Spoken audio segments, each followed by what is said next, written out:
Hello everyone, this is Muskan Jain and welcome back to your favourite channel Magnet Brains, जो आपको provide करता है quality education, वो भी फ्री ऑफ कॉस्ट।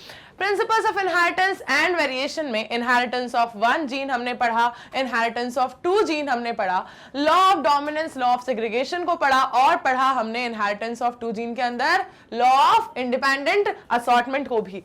आज आप पढ़ने वाले हो क्रोमोसोमल थ्योरी ऑफ इनहेरिटेंस। जो भी आप अभी तक इनहेरिटेंस के बारे में पढ़ते आ रहे हो, ये सारी चीजें हमने किस लेवल पर की? जीन्स के लेवल पर। मेंडल ने उन्हें क्या कहा था? फैक्टर कहा था। ठीक है, अभी तक हम देखते आ रहे थे कि जो इनहेरिटेंस है वो किससे हो रहा है? जीन्स से हो रहा है, फैक्टर्स से हो रहा है।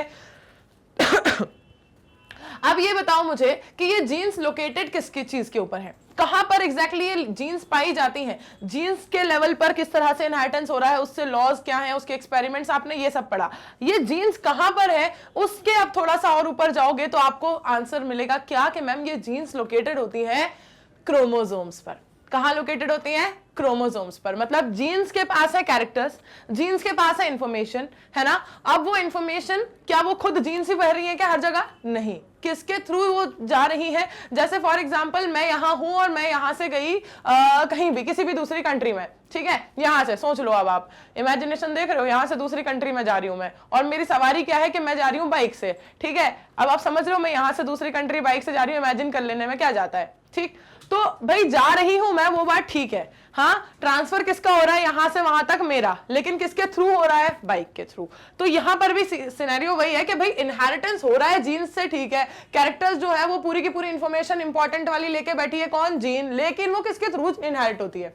वो लोकेटेड होती है क्रोमोसोम पर और उसके थ्रू वो इनहेरिटेंस होता है। तो अब जब आप जीन्स से रिलेटेड उस के द्वारा कैरेक्टर्स को वो कैसे कर रही है ट्रांसफर, इनहेरिट, उससे रिलेटेड आप लॉज को पढ़ रहे हो, तो आप क्रोमोसोम को कैसे भूल सकते हो? नहीं भूल सकते। इसीलिए आज हम पढ़ने वाले हैं क्रोमोसोमल थ्योरी ऑफ इनहेरिटेंस, कि क्रोमोसोम्स किस तरह से इनहेरिट होते हैं। ठीक है, किस तरह से क्रोमोसोम्स इनहेरिट होते हैं। यहां पर आपको कुछ सारे फीचर्स ऑफ इनहेरिटेंस दिख रहे हैं कि मदर्स जीनोम, फादर्स जीनोम यहां पर दिख रहा है। ठीक है, और mother's genome and father's genome में हंसने वाली बात यह है कि इन्होंने पिंक और ब्लू कलर को यूज किया है। ठीक है, तो ठीक है, अपन आते हैं बायोलॉजी वाले कॉन्सेप्ट के ऊपर। ये सब तो दुनिया के चोचले हैं। सी, हाइट, स्किन, आई, हेयर और जेनेटिक डिसऑर्डर, ये सारी कुछ चीजें यहाँ पर दिखाई गई हैं। अब इन सारे ही फैक्टर्स को, जितने भी यहाँ आपको दिख रहे हैं ना, सिर्फ इतने ही नहीं, जो भी पूरा का पूरा अपना एनसीईआरटी का कंटेंट है भाई, वो पूरा अपन यहाँ पर कवर करने वाले हैं। क्या देखने वाले हैं? एनसीईआरटी का पूरा content for the chromosomal theory of inheritance. Chromosomal theory पर हम क्यों जंप कर रहे हैं? क्योंकि हम कहीं अलग नहीं जा रहे भाई। जब जीन्स में सारी इंफॉर्मेशन है वो इनहेरिट हो रही है, तो जीन्स की जो इंफॉर्मेशन इनहेरिट हो रही है वो किसके थ्रू हो रही है? क्योंकि जीन्स लोकेटेड है क्रोमोसोम पे, तो मतलब क्रोमोसोम जा रहा है भाई, क्रोमोसोम लेके जा रहा है जीन्स को और वो लेके जा रहा है कैरेक्टर्स को। तो पढ़ना पड़ेगा आपको chromosomal theory of inheritance. Chromosomal theory of inheritance को पढ़ना मैं स्टार्ट कर रही हूं। ये मेरे हथियार हो गए रेडी। अब क्या आप लोग रेडी हो? हाँ, क्या आप लोग रेडी हो? सी, मेंडल। सबसे पहला तो कोई भी लेक्चर स्टार्ट हो रहा है तो सबसे पहला नाम किसका आ रहा है? मेंडल का, ताकि आप लोग गलती से भी भूल ना जाओ कि पूरा चैप्टर उन्हीं की बदौलत पढ़ रहे हो, है ना। और आगे भी कई सारे ऐसे फिनोमिनास पढ़ोगे अगले चैप्टर्स में जो इन्हीं की बदौलत आप पढ़ पा रहे हो। तो Mendel published his work on inheritance of characters. Mendel ने अपना वर्क जो है वो इनहेरिटेंस ऑफ कैरेक्टर्स के ऊपर पब्लिश किया 1865 में। Mendel published his work on inheritance of characters in 1865। ठीक है, कैरेक्टर्स के इनहेरिट होने का काम उन्होंने कब पब्लिश करके दिया? 1865 में। फॉर सेवरल रीजंस, और इसके कई सारे रीजंस थे। That it remained unrecognised till 1900। ठीक है, कई सारे रीजंस थे जिसकी वजह से ये जो काम उन्होंने किया था, या जो उन्होंने ये पूरा पब्लिश करके दिया था अपना डाटा 1865 में, ये 1900 तक तो अनरिकॉग्नाइज्ड रहा। इसको बहुत ज्यादा पहचान जो है वो नहीं मिली। ठीक है, firstly communication was not easy. सबसे पहला रीजन तो उसका ये था कि उस वक्त उनके पास व्हाट्सएप नहीं था ना कि लिख के तुरंत भेज देते। ठीक है, क्या था भाई? कम्युनिकेशन का प्रॉब्लम था उस वक्त, उतना इजी और उतना क्विक नहीं था जितना आज है। ठीक है, and his work could not be widely publicised, और उनके काम को उतना ज्यादा पब्लिसाइज नहीं किया गया कि हाँ सारी पब्लिक जो में उस चीज को क्या किया जाए, फैलाया जाए, सबको बताया जाए और ये सब चीजें। ठीक है, तो उसको उतना ज्यादा पब्लिसाइज नहीं किया गया, उतना ज्यादा इजीली कम्युनिकेशन जो है वो नहीं रीच कर पाता था उतना क्विकली। तो ये सारे कई रीजंस थे इसके पीछे जिसकी वजह से उनका जो काम था वो अनरिकॉग्नाइज्ड रहा 1900 तक। ठीक, काम था क्या उनका वो भी पढ़ेंगे। पहले देख लें कि इनका जो रिकॉग्निशन इनको मिला, कब जाके मिला और कैसे मिला। Secondly his concept of genes, उनका जो जीन्स का कॉन्सेप्ट था, जिन्हें उन्होंने क्या कहा था, फैक्टर्स, है ना, उन्होंने क्या कहा था उन्हें, फैक्टर्स। इन मेंडल्स वर्ड्स, मेंडल के शब्दों में कहें तो फैक्टर्स, ठीक है। ये कैसा था उनका जो कॉन्सेप्ट, उनका कॉन्सेप्ट था कि ये स्टेबल और डिस्क्रीट यूनिट्स होती हैं जो कि क्या करती हैं, ट्रेड्स के एक्सप्रेशन, कैरेक्टर्स के एक्सप्रेशन को कंट्रोल करती हैं। कि कोई कैरेक्टर अगर है कलर वाला तो वो कलर एक्सप्रेस होना है या नहीं होना है, कोई कैरेक्टर अगर है शेप वाला तो वो शेप एक्सप्रेस होना है या नहीं होना है, ठीक। तो ये क्या उन्होंने कहा था, सबसे पहली बात तो ये थी कि उनका जो कॉन्सेप्ट था वो बताता था कि स्टेबल यूनिट है।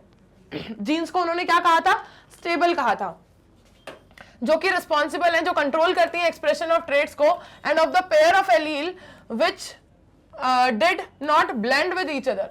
और उन्होंने कहा था जीन्स के बारे में, फैक्टर्स के बारे में, कि ये वो एलिलिक पेयर होते हैं जो एक दूसरे से ब्लेंड नहीं करते, है ना। लॉ ऑफ डोमिनेंस में भी यही बात हुई कि भाई ब्लेंडिंग कुछ नहीं होगी, बढ़िया डोमिनेट करेगा। लॉ ऑफ सेग्रीगेशन में भी यही बात हुई कि कोई ब्लेंडिंग नहीं होगी, आराम से एक दूसरे से सेपरेट हो जाएंगे। इंडिपेंडेंट असॉर्टमेंट में भी यही बात हुई कि आपस में बिल्कुल भी इंटरमिक्स नहीं करेंगे, ब्लेंडिंग नहीं करेंगे, और क्या हो जाएंगे, इंडिपेंडेंट असॉर्टमेंट को शो करेंगे। हर जगह उन्होंने यही कहा रिपीटेडली कि ब्लेंडिंग नामक कोई चीज तो होगी ही नहीं, ठीक है। इसमें क्या होंगे, एलीलिक पेयर्स हैं, एलील्स पाई जाएंगी, पेयर ऑफ एलील्स होती है एक जीन के अंदर, ठीक है, एक जीन के अंदर पेयर ऑफ एलील्स होती है और वो आपस में ब्लेंड नहीं करती हैं, ये इन्होंने कहा, ठीक है, जो कि काफी सारे साइंटिस्ट ने एक्सेप्ट नहीं किया, ठीक है। this was not accepted by his contemporaries and an explanation for the apparently continuous variation seen in nature। क्यों उन्होंने एक्सेप्ट नहीं किया, उन्होंने ये कहा कि अगर हमेशा इसी तरह से ये पास ऑन होते रहते, अगर ये कभी ब्लेंडिंग दिखाते ही नहीं, अगर ये कुछ कभी भी इस तरीके से फ्यूजन ही नहीं दिखाते और इंडिपेंडेंट असॉर्टमेंट को दिखाते रहते, इंडिपेंडेंटली सेग्रीगेट होते रहते और एक दूसरे के ऊपर प्रॉपर्ली डोमिनेट करता रह जाता, तो फिर कभी भी वेरिएशन तो आता ही नहीं। अगर ऐसा ही चलेगा तो फिर वेरिएशन तो आएगा ही नहीं ना। अगर जिस तरीके से ये कह रहे हैं अगर कंटिन्यूअसली ऐसे ही चलता रहा जनरेशन टू जनरेशन तो कभी भी कोई वेरिएशन नहीं आएगा, फिर इवोल्यूशन कैसे हुआ? अगर वेरिएशन ही नहीं आएगा तो इवोल्यूशन कैसे हुआ? In valid reason, in solid question marks के बेसिस पर काफी सारे साइंटिस्ट ने इस मेंडल के इस पूरे काम को, इस पूरे डाटा को क्या किया, इनहेरिटेंस का जो डाटा था उसको काफी टाइम तक एक्सेप्ट नहीं किया कि भाई इसमें कुछ चीजें मिसिंग है और ये बातें हमें सही नहीं लग रही हैं, क्योंकि अगर बिना ब्लेंडिंग के और बिना किसी चीज के अगर इस तरीके से इनहेरिटेंस होगा तो वेरिएशन कैसे आएगा, इवोल्यूशन कैसे होगा? जबकि वेरिएशन तो मस्ट है, वेरिएशन से ही इवोल्यूशन आया है ना। भले स्लो वेरिएशन है पर वो है, कंटिन्यूअस स्लोली वेरिएट कर रही हैं चीजें, तभी इवोल्यूशन आ रहा है। हाँ, एडाप्टेशंस और ये सब चीजें तो है भाई, ठीक है। तो ये सेकंड फैक्टर था जिसकी वजह से इनको काम को उतना पहचान नहीं मिली या उतना एक्सेप्ट नहीं किया गया, एक्सेप्टेंस नहीं मिला। थर्ड रीजन ये था Mendel's approach of using mathematics to explain biological phenomena. ठीक है, मेंडल ने ये जो मैथमेटिक्स यूज किया ना, हमने जैसे कैलकुलेट कर करके नंबर से गिन गिन के और इस तरीके से सारे क्रॉसेस बनाए और उनके रिजल्ट बनाए, तो मेंडल ने जो यहाँ पर मैथमेटिक्स को यूज किया है बायोलॉजी को एक्सप्लेन करने के लिए, ये चीज भी काफी लोगों से एक्सेप्ट नहीं हुई कि भाई बायोलॉजी को एक्सप्लेन करने के लिए आप मैथमेटिक्स कैसे यूज कर सकते हो। हाँ, उन्होंने जो मैथमेटिकल अप्रोच लगाई थी बायोलॉजिकल फिनोमिना को एक्सप्लेन करने के लिए, ये टोटली न्यू थी, ठीक है, बिल्कुल नई चीज थी, इससे पहले ऐसा किसी ने नहीं किया था और मेंडल जी ने ऐसा काम करके दिखाया। तो ये एकदम से लोगों से होता है ना, नई चीजें एकदम एक्सेप्ट नहीं कर पाती सोसाइटी। तो सिमिलरली ये भी एक नया कदम था जो मेंडल ने उठाया कि भाई मैथमेटिक्स को यूज करेंगे बायोलॉजी को समझने में, और वो लोग एक्सेप्ट नहीं कर पाए, है ना, एकदम से उस चीज को भी एक्सेप्टेंस नहीं मिली। तो ये थर्ड रीजन था जिसकी वजह से मेंडल के काम को सराहा नहीं गया, अपनाया नहीं गया। Next, finally, though Mendel's work suggested that factors, मतलब genes, were discrete units, he could not provide any physical proof for the existence of factors or say they were made of. Last reason क्या निकल के आया? Final last reason कि भाई भले ही Mendel कह रहे हैं इतना, वो बता रहे हैं, सारे लॉज डिराइव करके दे रहे हैं किसके बारे में, फैक्टर्स के बारे में, मतलब जीन्स के बारे में, ठीक है, कह रहे हैं कि भाई ये तो डिस्क्रीट यूनिट्स हैं, यही यूनिट ऑफ इनहेरिटेंस है, इन्हीं से इनहेरिटेंस होता है, इन्हीं से कैरेक्टर्स जो है वो ट्रांसमिट होते हैं, है ना, एक्सप्रेशन भी सब कुछ यही कंट्रोल करते हैं। उसके बाद भी इतना सब कुछ ये सारा जो उन्होंने बताया कैलकुलेशन, लेकिन वो फिजिकल प्रूफ कुछ नहीं दे पाए, वो एग्जैक्ट प्रूफ नहीं कर पाए इस बात को कि ये जो जीन है ये कहाँ पाई जाती है, कैसी होती है, ठीक है, और किस चीज की बनी होती है। ठीक है, इसका कंपोजिशन, इसका लोकेशन, इसकी सारी चीजें वो नहीं बता पाए। कौन? मेंडल। ये भी एक रीजन था कि इनके काम में क्या काम को क्या माना गया कि कुछ अधूरा है इसमें, अभी काफी सारे एस्पेक्ट्स इसके अभी अधूरे हैं, ठीक है, पूरे नहीं है। देखो यहां पर ये ईयर नोट करना, यहां पर क्या ईयर लिखा था हमने, 1865 में उन्होंने ये डाटा अपना पूरा कलेक्ट कर लिया था, लेकिन 1900 तक वो अनरिकॉग्नाइज्ड रहा इन सारे रीजंस की वजह से। फिर 1900 में हुआ क्या, देखो फिर 1900 में हुआ क्या, 1900 में 3 साइंटिस्ट आए, बोले हम आते हैं मैदान में, अभी सारी प्रॉब्लम सॉल्व हो जाएगी, ठीक है। 1900 में 3 साइंटिस्ट आए, डी रीज, ठीक है, कॉरेंस एंड वॉन शमाक, ठीक, 3 साइंटिस्ट आए। इन्होंने कहा कि जो भी प्रॉब्लम रह गई है, जो भी काम रह गया है बाकी, इतना तो कर दिया है मेंडल जी ने, बचा हुआ हम कर देते हैं। क्या किया इन लोगों ने, तीनों साइंटिस्ट ने इंडिपेंडेंटली, ठीक है, ऐसा नहीं है कि टीम वर्क था, तीनों ने independently rediscovered Mendel's result on the inheritance of characters. तीनों ने इंडिपेंडेंटली अलग अलग क्या किया, रीडिस्कवर करके देखा कि जो मेंडल ने रिजल्ट्स ऑब्टेन करके दिए हैं, अगर मेंडल को एक्सेप्टेंस नहीं मिल रही है तो हम इनके रिजल्ट्स को एक बार क्या करके देखते हैं, जो भी प्रॉब्लम्स हैं, जो भी इनके अंदर कमियां हैं, उन सबको फुल करके और एक बार फिर से इन कैरेक्टर्स को क्या करके देखते हैं, रीडिस्कवर करके देखते हैं, ठीक है। जो भी इनहेरिटेंस ऑफ कैरेक्टर्स पे मेंडल ने रिजल्ट्स अपने ऑब्टेन करके दिए थे, उन सबको इन्होंने सोचा कि हम क्या कर ले, रीडिस्कवर करके देखते हैं, ठीक है भाई। फिर क्या हुआ, इन्होंने रीडिस्कवर करने की ठानी, उसके बाद हुआ क्या, also by this time due to advancements in microscopy and they were taking place, scientists were able to carefully observe cell division। अब इस वक्त तक कहाँ 1865 की बात है और कहाँ 1900 तक पहुंच चुके हैं, और उसके बाद जाके इन लोगों ने फिर स्टार्ट किया कि यार एक बार रीडिस्कवर करके देखते हैं, क्या पता अब हम ज्यादा अच्छे से चीजों को स्पॉट कर पाए, एक्सप्लेन कर पाए। क्यों? क्योंकि अब इतने टाइम में 65 से 1900 में कितनी टेक्नोलॉजी डेवलप कर चुकी होगी, कितने डेवलप्ड माइक्रोस्कोप्स अवेलेबल थे, कितने डेवलप्ड इंस्ट्रूमेंट्स अवेलेबल थे लेबोरेटरी में उस वक्त से। मतलब मैं ये नहीं कह रही हूँ कि कितने थे, मैं आपसे सिर्फ कंपेयर करने के लिए कह रही हूँ कि 10 से 15 साल में, 20 साल में काफी कुछ डेवलपमेंट जो है वो बहुत ज्यादा बिल्कुल रिमार्केबल डिफरेंसेस जो है वो डेवलपमेंट में आ जाते हैं। तो आप सोचो 1865 से लेकर 1900 तक कितने डिफरेंसेस आ गए होंगे। ये जो एडवांसमेंट्स आए टेक्नोलॉजीज के अंदर, इन टेक्नोलॉजीज के एडवांसमेंट की वजह से, ये माइक्रोस्कोपी में जितना एडवांसमेंट आया, इन सारे एडवांसमेंट की वजह से फिर इन लोगों को जो एक्सप्लोर करने को, एक तो बना बनाया रिजल्ट था, बस रीडिस्कवर करके देखना था, तो क्विक हुआ, है ना। टेक्नोलॉजी ज्यादा उस वक्त तक आ चुकी थी, माइक्रोस्कोपी वगैरह सब डेवलप ज्यादा हो चुकी थी पहले के कंपैरिजन में, तो उनको हेल्प मिली, तो काफी सारी हेल्प तो इन लोगों को वैसे ही मिल चुकी थी। फिर इन्होंने क्या किया, इन रिजल्ट्स को रीडिस्कवर करके देखा, ठीक है। अब इन सारी माइक्रोस्कोपी और के डेवलप होने से क्या हुआ पता है कि सेल डिवीजन को भी और ज्यादा अच्छे से डिटेल्ड स्टडी उसकी की जाने लगी। सेल डिवीजन को और ज्यादा बिल्कुल अच्छे से माइक्रोस्कोपिक लेवल पे ऑब्जर्व कर पाना आसान हो गया कि सेल डिवाइड होती है तो कैसे होती है, क्योंकि जब सेल डिवाइड होती है तभी कैरेक्टर्स जो है वो ट्रांसमिट होते हैं ना, आधे आधे बढ़ते हैं इस तरफ। तो इन सारी प्रोसेस को क्या कर पाना, ध्यान से ऑब्जर्व कर पाना और ज्यादा डिटेल में ऑब्जर्व कर पाना तब आसान हुआ जब माइक्रोस्कोपी और ज्यादा डेवलप हो गई। अब अगर हम बात करें, this led to the discovery of structures in the nucleus that appear to be double और and divide just before each cell division. Microscopy जैसे जैसे डेवलप हुई तो उससे ये, ठीक है, इसको बढ़िया तरीके से अच्छा कहीं पे इस पे स्टार वगैरह जो भी बनाना है वो बना लो, ठीक है। ये माइक्रोस्कोपी डेवलप होने की वजह से ऐसा हो पाया, कैसा हो पाया, माइक्रोस्कोपी डेवलप होने की वजह से ऐसा हो पाया कि जो सेल डिवीजन के वक्त क्रोमोसोम नंबर हम कहते हैं ना, अभी तो हम लोग सब कुछ डिस्कवर हो चुका है तो पढ़ लेते हैं, सब कुछ हमें आसान लगता है। हाँ, पहले सोचो ये सब चीजें जब डेवलप हो रही थी, डिस्कवर हो रही थी, तब कितनी प्रॉब्लम आती थी साइंटिस्ट को अपना कंक्लूजन देने में।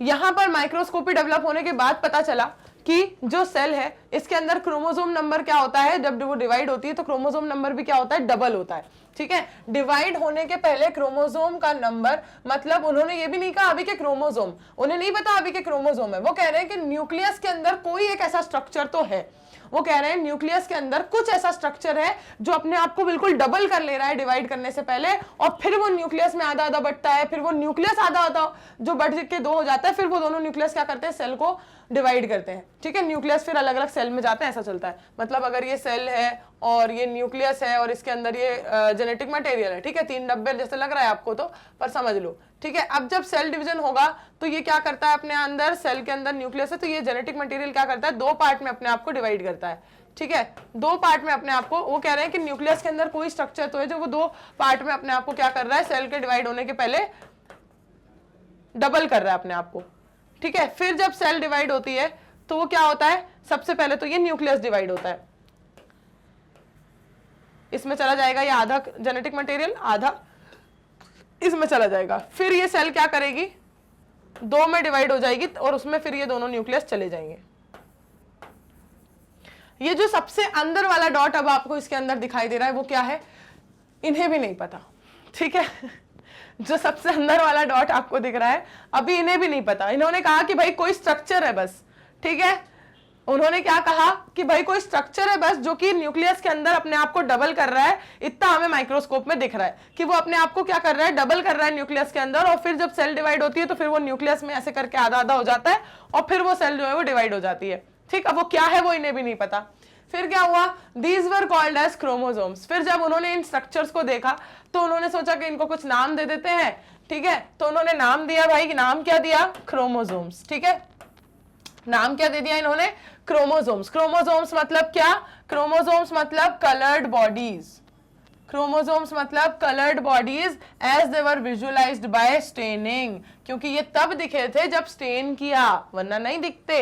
इन्हें कब दिखाई दिए थे ये स्ट्रक्चर्स, जब स्टेन किया, ठीक है। तो इसलिए उन्होंने बोल दिया इन्हें कि भाई ये क्रोमोसोम्स है, कलर्ड बॉडीज हैं, स्टेन करने पे दिखती हैं, ठीक है।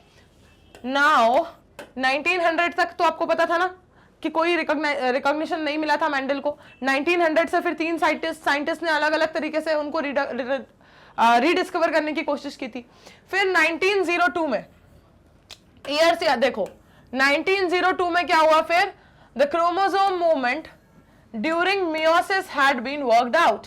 1902 में जो क्रोमोसोम मूवमेंट होता है ना मियोसिस के वक्त, ये सिर्फ ऐसे डबल होके और डिवाइड ही नहीं हो जाते हैं, ये डबल होते वक्त क्या करते हैं, मूवमेंट करते हैं। पता है ना आपको कैसा इनका स्ट्रक्चर होता है, फिर वो मूव करता है, ठीक है। ये सारा जो क्रोमोसोमल मूवमेंट है ये कब देखा गया, 1902 में। क्रोमोसोमल मूवमेंट को कब देखा, 1902 में देखा। अब देखो 1902 में क्रोमोसोमल मूवमेंट देखने के बाद फिर उसका उन्होंने किया क्या, हाँ, see Walter Sutton and Theodor Boveri, ठीक है, ये 2 साइंटिस्ट फिर आए। इन्होंने क्या किया, noted that the behaviour of chromosome was parallel to the behaviour of genes. उन्होंने कहा कि जो क्रोमोसोम्स का बिहेवियर है वो जीन्स के बिहेवियर से बिल्कुल पैरेलल चल रहा है। जैसा क्रोमोसोम का बिहेवियर वैसा ही जीन्स का बिहेवियर, या जीन्स का बिहेवियर देख लो तो वैसे ही क्रोमोसोम का बिहेवियर। उन्होंने कहा भाई क्रोमोसोम का बिहेवियर जीन्स के बिहेवियर से पैरेलल चलता है, ठीक, and used chromosome movement to explain Mendel's laws. और उन्होंने अब मेंडल के ही लॉज को, ठीक है, जो मेंडल ने लॉज दिए थे उन्हीं लॉज को एक्सप्लेन करने के लिए यूज किया क्या, क्रोमोसोम्स के मूवमेंट को, कि जिस तरह से क्रोमोसोम्स मूव कर रहे हैं इस क्रोमोसोमल मूवमेंट को उन्हें यूज किया और उसी से एक्सप्लेन किए मेंडल के लॉज। कैसे किए, see recall that you have studied the behaviour of, याद करो कि आपने क्रोमोसोम्स का बिहेवियर पढ़ा है ड्यूरिंग माइटोसिस। माइटोसिस के वक्त वो बनाते हैं क्या, इक्वेशनल डिवीजन, सारे एक सेम प्लेट पे आके क्या हो जाते हैं, अरेंज हो जाते हैं, इक्वेटोरियल प्लेट बनाते हैं। और मियोसिस के वक्त वो क्या करते हैं, वो करते हैं रिडक्शन डिवीजन, है ना, रिड्यूस होते हैं। बताओ पढ़ा है ना ये अपन ने। माइटोसिस के वक्त वो क्या करते हैं कि इक्वेटोरियल प्लेट बनाते हैं, इक्वेशनल डिवीजन करते हैं, इक्वल इक्वल डिवाइड करने वाला, ठीक है। और मियोसिस के वक्त वो क्या करते हैं, रिडक्शन डिवीजन करते हैं, रिड्यूस होते हैं, ठीक है। माइटोसिस के वक्त वो क्या करते हैं, इक्वल इक्वल डिवीजन करते हैं, पहले अपने आप को डबल कर लेते हैं और फिर जैसा पेरेंट में था वैसे ही आधा आधा बांट देते हैं, है ना। लेकिन रिडक्शन डिवीजन में क्या होता है, रिड्यूस हो जाता है। जैसे प्लॉइडी लेवल की अगर मैं बात करूं, ठीक है, माइटोसिस में क्या होता है, जो प्लॉइडी लेवल है वो सेम रह जाता है, ठीक है। सेम कैसे हो जाता है, जब 1 से 2 बन रहे हैं, क्योंकि वो पहले डबल कर लेता है, पहले डबल कर लेता है और फिर आधा आधा बांट देता है, तब भी रहता कैसा है, सेम। ओके, मियोसिस में क्या होता है, मियोसिस में जब होता है कहानी तो माइटोसिस से 2 ही बनते हैं तो इक्वल इक्वल डिवीजन हो जाता है। मियोसिस में भी ऐसा नहीं है कि डबल नहीं करते, मियोसिस में क्या करता है, वो प्लॉइडी लेवल को हाफ कर देता है, तो मतलब वो रिड्यूस करता है प्लॉइडी लेवल को, इसलिए कहलाता है वो क्या, रिडक्शन डिवीजन। और इक्वेशनल क्यों कहला रहा है? क्योंकि वो प्लॉइडी लेवल को इक्वल मेंटेन करके रख रहा है, ठीक है। ये मैं आपको याद रखने के लिए बता रही हूँ, इक्वल मेंटेन करके रख रहा है प्लॉइडी लेवल को, इक्वेशनल, रिड्यूस कर दे रहा है तो रिडक्शन, ठीक। अब यहाँ पर इक्वेशनल और रिडक्शन डिवीजन की बात कैसे आई, कहाँ से आ गई, क्या पढ़ते पढ़ते आ गई? देखो, इन्होंने ये आपको याद दिलाया है बस, क्योंकि अब वो यूज होगा। The important things to remember are the chromosomes as well as genes occurs in pairs. याद रखने की और सबसे इंपॉर्टेंट बात यहाँ पर ध्यान देने की क्या है कि क्रोमोसोम्स और जीन्स दोनों ही पेयर्स में होते हैं। जीन्स भी कैसी पाई जाती है? उसके अंदर क्या होते हैं? पेयर ऑफ एलील्स होते हैं, है ना। और क्रोमोसोम्स भी कैसे पाए जाते हैं? पेयर्स में पाए जाते हैं, है ना, पेयर्स में पाए जाते हैं ना। तो अब क्या करें, पेयर्स में पाए जाते हैं तो रुको, डायग्राम पे अभी नहीं आएंगे, पहले थ्योरी देखेंगे। The two alleles of a gene pair are located on homologous sides. एक जीन पेयर की जो दो एलील्स होती हैं वो कहाँ प्रेजेंट होती हैं? होमोलोगस साइड पर प्रेजेंट होती हैं, होमोलोगस क्रोमोसोम्स में, ठीक है। कहाँ पर? होमोलोगस क्रोमोसोम्स की होमोलोगस साइड्स पर दोनों जो होती हैं वो एलील प्रेजेंट होती हैं, ठीक है।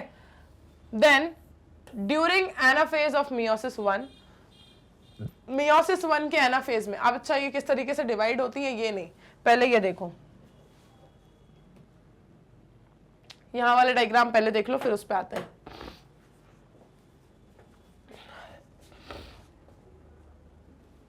Meiosis and germ cell formation in a cell with 4 chromosomes. क्या बता रहे हैं आपको यहाँ पर? Meiosis and germ cell formation in a cell with 4 chromosomes. Can you see how chromosomes segregate when germ cells are formed? अच्छा, ये आपको बता रहे हैं meiosis और germ cell formation किसी सेल के अंदर जिसके अंदर 4 क्रोमोसोम्स हैं।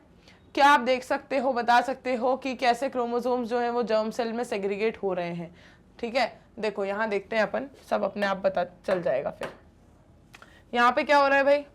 G1 फेज, G2 और ये मियोसिस 1 का एनाफेज, ठीक है। G1 में क्या हो रहा है? ये क्रोमोसोमल पेयर्स है, ठीक है, ये क्रोमोसोमल पेयर्स है। अब ये क्रोमोसोमल पेयर्स में क्या हो रहा है? इन क्रोमोसोमल पेयर्स में क्या हो रहा है? सी, ये क्रोमोसोमल पेयर्स क्या कर रहे हैं? अपने आप को डबल कर रहे हैं, ठीक है। डबल करने के बाद फिर ये क्या कर रहे हैं? मूव कर रहे हैं। एनाफेज के वक्त क्या करते हैं? ये अपने आप को मूव करते हैं एक तरफ और ये अपने आप को मूव करते हैं इस तरफ। जब ये मूव करने के बाद फिर क्या होता है? सेकेंड मियोटिक डिवीजन का जब एनाफेज आता है, फर्स्ट मियोटिक डिवीजन में तो ये क्या हो जाते हैं? हाफ हाफ हो जाते हैं। ये जैसे यहाँ पर हाफ हाफ हो गए हैं ना, एक इस तरफ एक इस तरफ। फिर क्या होता है? वो पहले तो ये ऐसे हाफ होता है फर्स्ट मियोटिक डिवीजन में, एक चला गया इधर, एक चला गया उधर। अब जब सेकंड मियोटिक डिवीजन में क्या करेंगे? ये ऐसे हाफ होते हैं,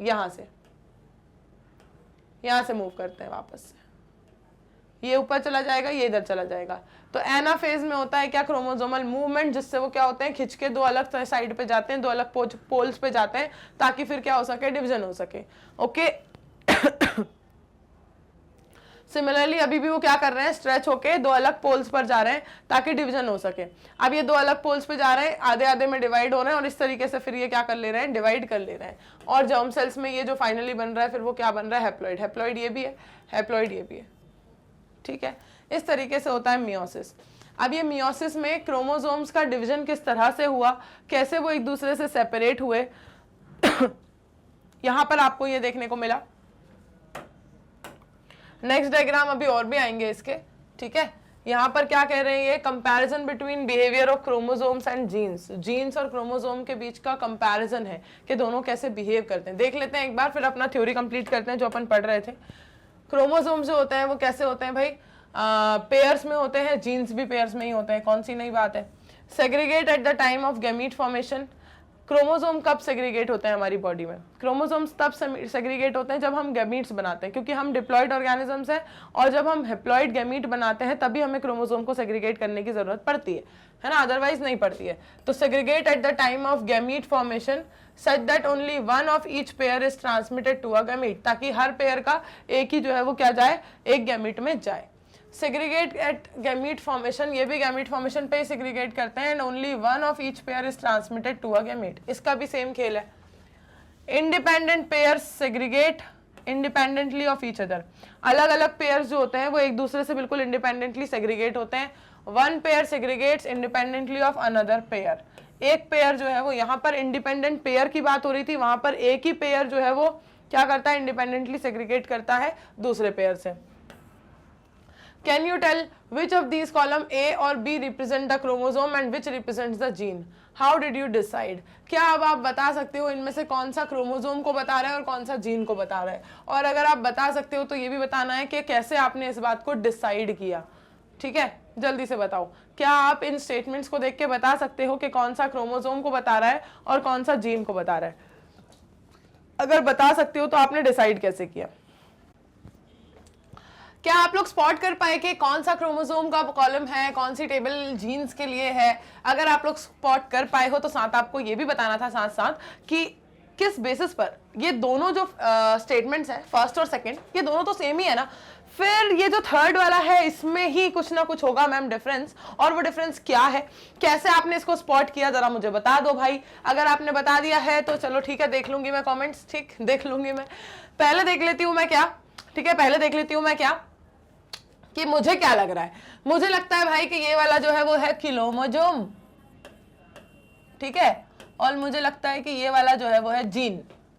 ठीक है, वैसे बहुत ज्यादा अंतर इन चीजों में नहीं है, पता है क्यों। देखो जीन्स जो है वो है किसके ऊपर, क्रोमोसोम के ऊपर ही है। अब क्रोमोसोम जब इंडिपेंडेंटली सेग्रीगेट करेगा तो जीन्स भी इंडिपेंडेंटली सेग्रीगेट करेंगी। बस फर्क किधर आ रहा है, हाँ फर्क किधर आ रहा है कि यहाँ पर इंडिपेंडेंट पेयर्स की बात हो रही है। अलग अलग पेयर इंडिपेंडेंटली एक दूसरे से सेग्रीगेट होते हैं, है ना, पेयर।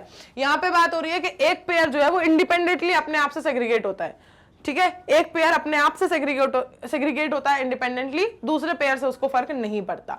ठीक है, एक पेयर अपने आप से सेग्रीगेट होता है इंडिपेंडेंटली, के आसपास कोई भी दूसरा पेयर है, फर्क नहीं पड़ता। ठीक, तो ये एक बेसिक सा डिफरेंस है, ज्यादा कुछ बहुत ज्यादा बड़ा डिफरेंस नहीं है इसमें। आगे देखते हैं।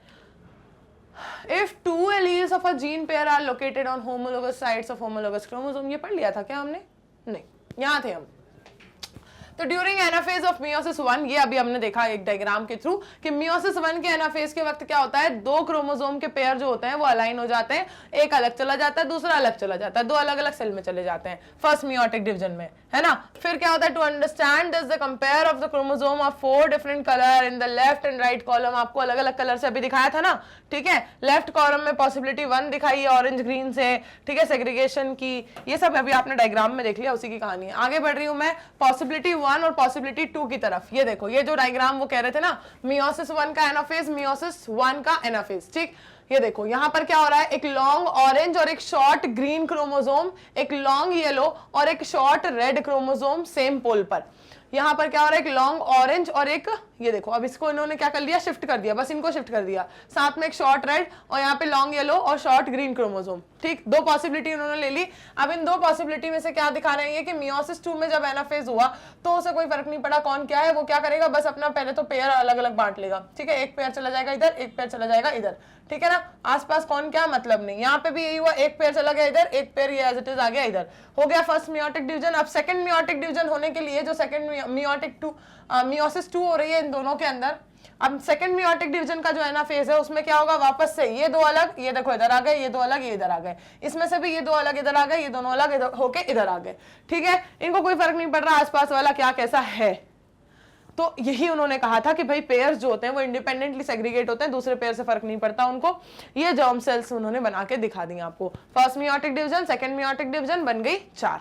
यही होता है, मियोसिस में 4 बनते हैं। ठीक है, बहुत ज्यादा रॉकेट साइंस लगा के उस डायग्राम को देखोगे तो ऐसा लगेगा पता नहीं क्या है उसके अंदर, जबकि कुछ है ही नहीं उसके अंदर बहुत बड़ा कोई कॉन्सेप्ट। ठीक है, यही है मियोसिस जो आप पढ़ते आ रहे हो। But in the right hand column possibility 2 में जो ऑरेंज क्रोमोसोम है वो सेग्रीगेट होता है किसके साथ, रेड कलर के साथ।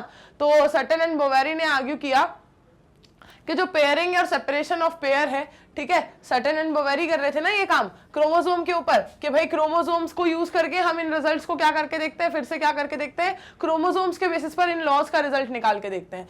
तो उन्होंने क्या कहा सटन एंड बोवेरी ने, ठीक है, क्या कहा इन्होंने, हाँ क्या कह रहे हैं ये जरा सुन लेते हैं। सटन एंड बोवेरी ने कहा कि जो पेयरिंग होती है और सेपरेशन होता है पेयर ऑफ क्रोमोसोम्स का, ठीक है, that the pairing and separation of a pair of chromosomes would lead to the segregation of a pair of factors they carried. ये जो पेयरिंग जिस तरीके से क्रोमोसोम्स की होगी, उसके अंदर जो पेयर ऑफ फैक्टर वो लेके बैठे होंगे, मतलब जीन लेके वो बैठे होंगे, उसके साथ वो जीन जो होगी सेग्रीगेट हो जाएगी। जो क्रोमोसोम जहां गया वो उसके ऊपर जो जीन थी उसको अपने साथ लेकर जाएगा, बस सिंपल बात। ठीक है, दिमाग मत लगाना बहुत ज्यादा। जो क्रोमोसोम सेग्रीगेट होके जहां गया ना अभी, बस वो उसके ऊपर जो जीन होगी उसको वहां लेके जाएगा। ठीक, तो Sutton united the knowledge of chromosomal segregation. इन्होंने अब क्या किया, जो क्रोमोसोमल सेग्रीगेशन का नॉलेज गेन किया और जो मेंडेलियन प्रिंसिपल्स का नॉलेज था, उन दोनों को क्या करने का सोचा इन्होंने कि मर्ज करके देखते हैं। ठीक है, और उसी को उन्होंने क्या कहा, क्रोमोसोमल थ्योरी ऑफ इनहेरिटेंस कहा। क्या कहा इसी को उन्होंने, क्रोमोसोमल थ्योरी ऑफ इनहेरिटेंस कहा। समझे, इतनी देर से पढ़ रहे थे मैम, यहां तो अब पहुंच पाए हम। हाँ, अरे तो पहुंचे, अब हो तो क्या हुआ, मैक्सिमम चीजें तो आप लोग क्या कर चुके हो उसकी कवर। सी, जब सटन ने क्या किया, अपना क्रोमोसोमल जो नॉलेज था, क्रोमोसोम्स के ऊपर जो नॉलेज उन्होंने गेन किया था क्रोमोसोमल सेग्रीगेशन के ऊपर, उसको उन्होंने मेंडेलियन प्रिंसिपल्स पर जब अप्लाई कर दिया, दोनों को मिक्सअप कर दिया, दोनों को मैच कर दिया, दोनों को क्या कर दिया, कंबाइन कर दिया, तो उसी को उन्होंने कहा क्रोमोसोमल थ्योरी ऑफ इनहेरिटेंस। अब इस थ्योरी ऑफ इनहेरिटेंस में, ठीक है, क्या है, इनहेरिटेंस की ही थ्योरी है, लेकिन उसमें उन्होंने क्या यूज किया, क्रोमोसोमल बेसिस को यूज किया। कैसे किया, इस सिंथेसिस के बाद उन्होंने क्या किया, इस चीज का एक एक्सपेरिमेंटल वेरिफिकेशन दिया, और जो एक्सपेरिमेंटल वेरिफिकेशन था वो ये कहता था क्रोमोसोमल थ्योरी ऑफ इनहेरिटेंस का। ठीक है, एक्सपेरिमेंटल वेरिएशन क्या कहता था इसका, एक्सपेरिमेंटल वेरिफिकेशन ये कहता था क्रोमोसोमल थ्योरी ऑफ इनहेरिटेंस का। ठीक है, क्या कहता था, किसने दिया है ये, सबसे पहले मैं इसको हाईलाइट कर दूं, एक मिनट रुक जाओ, कुछ अच्छा सा कलर, हाँ यही ठीक है, Thomas Hunt Morgan, quick gun Morgan, हाँ भाई ठीक है, अब आ जाओ। हाँ, क्या देख रहे थे हम, following this synthesis of ideas, ये जो आइडियाज निकाले ना इन्होंने मेंडल के लॉज और इनके क्रोमोसोमल सेग्रीगेशन को मिक्सअप करके जो क्रोमोसोमल थ्योरी ऑफ इनहेरिटेंस निकाली है, इसका इन्होंने सोचा कि भाई अब एक कोई एक्सपेरिमेंटल प्रूफ भी होना चाहिए, एक कोई एक्सपेरिमेंटल वेरिफिकेशन भी होना चाहिए इसका। तो एक्सपेरिमेंटल वेरिफिकेशन निकालने के लिए किसने किया काम, किसने किया प्रयास, थॉमस हंट मॉर्गन ने प्रयास किया। किसने प्रयास किया, थॉमस हंट मॉर्गन ने। क्या प्रयास किया, उनके कलीग्स भी उनके साथ उसमें कंट्रीब्यूट कर रहे थे। इन सब ने डिस्कवरी की basis of variation that sexual reproduction produced. इन सब ने ये डिस्कवर करने की कोशिश की कि जो मेंडल के लॉज के ऊपर सबसे बड़ी दिक्कत, जो सबसे बड़ा खतरा मंडरा रहा था जिस बात का था, वो ये था कि अगर आप ये बोल दोगे कि भाई कोई ब्लेंडिंग नाम की चीज ही नहीं होती, तो फिर आप इस बात को कैसे जस्टिफाई करोगे कि वेरिएशन कैसे आ रहा है। अगर ब्लेंडिंग नहीं हो रही है तो फिर आप कैसे जस्टिफाई करोगे कि वेरिएशन जो आ रहा है, जो कि दिख रहा है कि भाई वेरिएशन आ रहा है, एवोल्यूशन हो रहा है, ये कैसे हुआ। अगर आप ब्लेंडिंग ही नहीं बताओगे तो कैसे जस्टिफाई करोगे। तो इन्होंने सोचा कि ये जो सबसे बड़ी दिक्कत है ना मेंडल के काम में जो निकाली जा रही है, अपन इसी को सॉल्व करते हैं। कैसे सॉल्व करते हैं, इन्होंने सोचा कि सेक्सुअल रिप्रोडक्शन से जो वेरिएशंस आते हैं, उन वेरिएशंस को अगर हम किसी एक्सपेरिमेंटल प्रूफ को प्रोवाइड कर दें तो ये चीज जो है वो क्या हो जाएगी, वेरीफाई हो जाएगी, है ना। अब क्या निकालने की जरूरत पड़ी कि सेक्सुअल रिप्रोडक्शन से आने वाले वेरिएशंस का एक एक्सपेरिमेंटल प्रूफ निकालने की जरूरत पड़ी, और इस फील्ड में काम किया किसने, थॉमस हंट मॉर्गन और उनके कुछ कलीग्स ने। ठीक, क्या काम किया, कैसे किया, यही आपको पढ़ना है। Morgan worked with the tiny fruit fly Drosophila melanogaster. ठीक है, ड्रोसोफिला मेलानोगास्टर के ऊपर उन्होंने काम किया। ठीक है, बहुत छोटी सी फ्रूट फ्लाई जो ये होती है अपनी, विच वो found very suitable for such studies, जिसको बहुत ही सूटेबल माना गया ऐसी स्टडीज को करने के लिए। अब क्यों माना गया बताएंगे अभी वो भी, हाँ सस्पेंस में नहीं छोड़ेंगे आपको। ये देखो ड्रोसोफिला मेलानोगास्टर, ये मेल बॉडी और ये फीमेल बॉडी। मेल बॉडी छोटू दिख रही है, फीमेल बॉडी बड़ू दिख रही है या नहीं। मैं इसको इरेज कर दूं तब तक आप देखो। ठीक है, ड्रोसोफिला मेलानोगास्टर, मेल और फीमेल बॉडी है। चली गई मैडम, क्या देखें, चलो क्या बताया उन्होंने, किस तरीके से उनको आसान लगा इनके बारे में एक्सपेरिमेंटल प्रूफ इनकी हेल्प से निकाल पाना। क्योंकि इन्होंने ये कहा they could be grown on simple synthetic medium in the laboratory. कि हम लेबोरेटरी में इनको बिल्कुल सिंपल सा सिंथेटिक मीडियम में इनको क्या करवा सकते हैं, ग्रो करवा सकते हैं, कोई दिक्कत नहीं आ रही। इनकी लाइफ साइकिल जो है वो कैसी है, they complete their life cycle in about 2 weeks, 2 हफ्ते में इनकी लाइफ साइकिल खत्म हो जाती है, पूरी कंप्लीट हो जाती है। तो क्या कर पाना आसान है, इनके नए नए अलग अलग तरह के तरीके के सैंपल्स कलेक्ट कर पाना आसान है। ठीक है, इनके अलग अलग सैंपल्स कलेक्ट कर पाना आसान है, क्योंकि ये क्या कर रहे हैं, अपनी लाइफ साइकिल को 2 हफ्तों में खत्म कर लेते हैं, है ना। तो एक single mating could produce a large number of progeny files. एक सिंगल मेटिंग जब करवाओगे तो उससे एक large number of progeny flies बनेंगी। ठीक है, एक सिंगल मीटिंग से बहुत सारे नंबर ऑफ प्रोजेनी फ्लाइज बनेंगे। और ये सारी चीजें ही याद करो, मेंडल ने जब पी प्लांट को सिलेक्ट किया था तब उन्होंने भी यही बताया था कि मुझे क्यों कन्वीनियंट लग रहा है पी प्लांट के ऊपर ये सारे एक्सपेरिमेंट्स करना, क्योंकि यही सारे रीजंस थे। पहला कि इनमें जो कैरेक्टर्स दिख रहे हैं वो इजीली ऑब्जर्वेबल है, सिंपल सिंथेटिक मीडियम में इनको ग्रो करवा सकते हैं, कोई दिक्कत नहीं है। लाइफ साइकिल छोटी है, 2 हफ्ते की है, और एक सिंगल मीटिंग करवाओ और बहुत सारी प्रोजेनी फ्लाइज देखने को मिल रही हैं, है ना। Also there was a clear differentiation of sexes, sex भी बहुत क्लियरली डिफरेंशिएट कर सकते हो आप। ठीक है, बिल्कुल इतना क्लियर डिफरेंशिएशन है कि मेल जो है वो कैसा है, बहुत छोटा, और फीमेल जो है वो कैसी है, बहुत बड़ी। ठीक है, मेल और फीमेल का डिफरेंशिएशन भी बिल्कुल क्लियरली नेकेड आइज से किया जा सकता है। ठीक है, male and female flies are easily distinguishable. ये एक फैक्टर हो गया जिसकी वजह से उन्होंने फ्रूट फ्लाइज को सिलेक्ट किया। दूसरा क्या, also it has many types of hereditary variations, और इसके अंदर ऐसे बहुत सारे हेरिडिटरी वेरिएशंस पाए जाते हैं, काफी सारे वेरिएशंस इसके अंदर पाए जाते हैं। उनकी बात क्या है भाई कि उससे कैसे रिलेवेंस मिल रही है कि इनको लो पावर माइक्रोस्कोप से भी देखा जा सकता था। ये जितने भी इनके अंदर हेरिडिटरी वेरिएशंस पाए जा रहे थे, इन सबको लो पावर माइक्रोस्कोप से भी देखा जा सकता था। ठीक है, क्या क्या हमने वो फैक्टर्स पढ़े जिनसे क्या मिली भाई, ये जो थॉमस हंट मॉर्गन थे इनको क्या मिली, ईज मिली। ठीक है, क्यों इन्होंने इनको फ्रूट फ्लाइज को ही, ड्रोसोफिला मेलानोगास्टर को ही सिलेक्ट किया।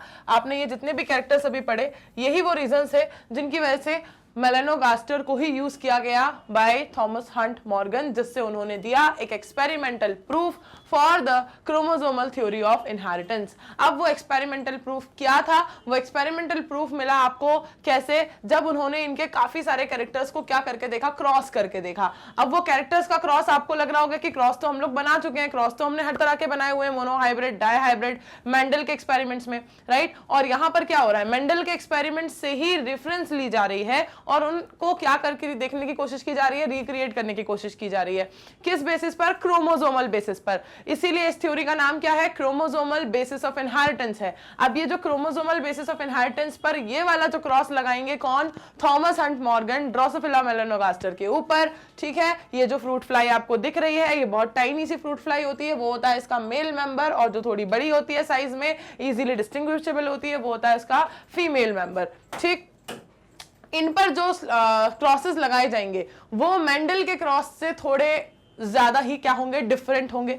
ठीक है, मेंडल के क्रॉस से वो डिफरेंट होंगे, उनकी टर्मिनोलॉजी भी डिफरेंट होगी, उनमें जो सिंबल्स वो यूज करेंगे, वो सिंबल यूज करने का उनका तरीका भी डिफरेंट होगा। और वो क्रॉसेस आप पढ़ोगे नेक्स्ट टॉपिक में, जो है लिंकेज एंड रिकॉम्बिनेशन। ठीक है, लिंकेज एंड रिकॉम्बिनेशन में आप पढ़ोगे थॉमस हंट मॉर्गन के एक्सपेरिमेंट को, कि उन्होंने कैसे ड्रोसोफिला मेलानोगास्टर के ऊपर इस एक्सपेरिमेंट को किया। ठीक है, जिस एक्सपेरिमेंट से उन्होंने क्या दिया, एक एक्सपेरिमेंटल प्रूफ दिया for the chromosomal theory of inheritance. ठीक है, आज आपने थ्योरी पढ़ी है, अब इसका एक्सपेरिमेंटल प्रूफ या एक्सपेरिमेंटल वेरिफिकेशन जो होगा वो कब होगा, थॉमस हंट मॉर्गन के एक्सपेरिमेंट को पढ़ने के बाद, जो आप पढ़ोगे नेक्स्ट लेक्चर में। अभी आपको आज के लेक्चर में से, यहां से, इस टॉपिक से क्या इंपॉर्टेंट ध्यान रखना है कि उन्होंने फ्रूट फ्लाई को ही क्यों सिलेक्ट किया, ड्रोसोफिला मेलानोगास्टर को ही क्यों सिलेक्ट किया। इन पॉइंट्स को एक बार फटाफट से फिर से देख लो।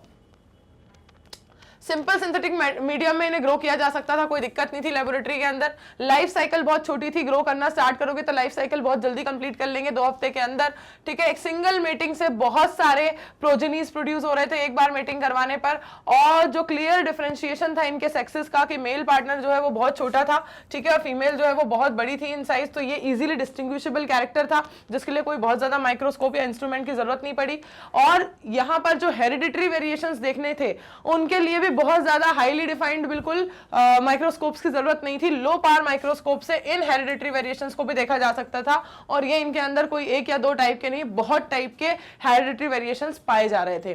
तो ये सारी चीजें जो थी वो ड्रोसोफिला मेलानोगास्टर को बना दी क्या, एकदम convenient for the experiments of Thomas Hunt Morgan. ठीक है, तो आज आपने पढ़ी क्रोमोसोमल थ्योरी ऑफ इनहेरिटेंस, जो कि कुछ नहीं है, ये है क्या, एक कॉम्बिनेशन किसका, जो क्रोमोसोमल बेसिस को इन्वेंट किया और जो मेंडल का थ्योरी ऑफ इनहेरिटेंस था, उन दोनों को ही मर्ज कर दिया गया और बना दी क्रोमोसोमल थ्योरी ऑफ इनहेरिटेंस। अब इसका प्रूफ मिलेगा आपको नेक्स्ट लेक्चर में, जिसमें हम पढ़ेंगे लिंकेज एंड रिकॉम्बिनेशन को, जिसमें आपको मैं बताऊंगी कि थॉमस हंट मॉर्गन का क्रॉस जो है ड्रोसोफिला मेलानोगास्टर के ऊपर, वो किस तरह से डिफरेंट है और उसे कैसे करना है, कैसे उस क्रॉस को लगाना है, क्या उसके रिजल्ट्स आएंगे, मेंडल से वो किस तरह से अलग है। ठीक है, ये हमें पढ़ना है नेक्स्ट लेक्चर में। तब तक आपको क्या करना है, आपको पिछला पढ़ा हुआ मल्टीपल टाइम्स, जितनी बार आप कर सकते हो, आपको रिवाइज करना है। और रिवाइज करने के लिए आप क्या करोगे, आप जाओगे अपने फेवरेट चैनल मैग्नेट ब्रेन्स की प्लेलिस्ट पर, आप ढूंढोगे रिकॉर्डेड लेक्चर्स की प्लेलिस्ट, क्योंकि ये लेक्चर्स आपके रिकॉर्डेड चल रहे हैं। आप दो प्लेलिस्ट अलग मिलेंगी आपको, लाइव वाले लेक्चर्स अगर आपको लगाना है तो वो प्लेलिस्ट आपको अलग मिल जाएगी। ठीक है, और आप ये पूरा कंटेंट एक्सेस कर सकते हो ऐप के थ्रू भी, जो आप इजीली प्ले स्टोर से डाउनलोड कर सकते हो, या फिर आप यूज कर सकते हो हमारी वेबसाइट भी, विच इज www.magnetbrains.com, जहां पर आपको पूरा ही फुल कोर्स कंटेंट अवेलेबल है एब्सोल्युटली फॉर फ्री। और आप यूज कर सकते हो e books and e notes भी, जिनका लिंक आपको डिस्क्रिप्शन बॉक्स में मिल जाएगा। चलो मिलते हैं नेक्स्ट लेक्चर में, पढ़ेंगे linkage and recombination. Till then bye bye, take care.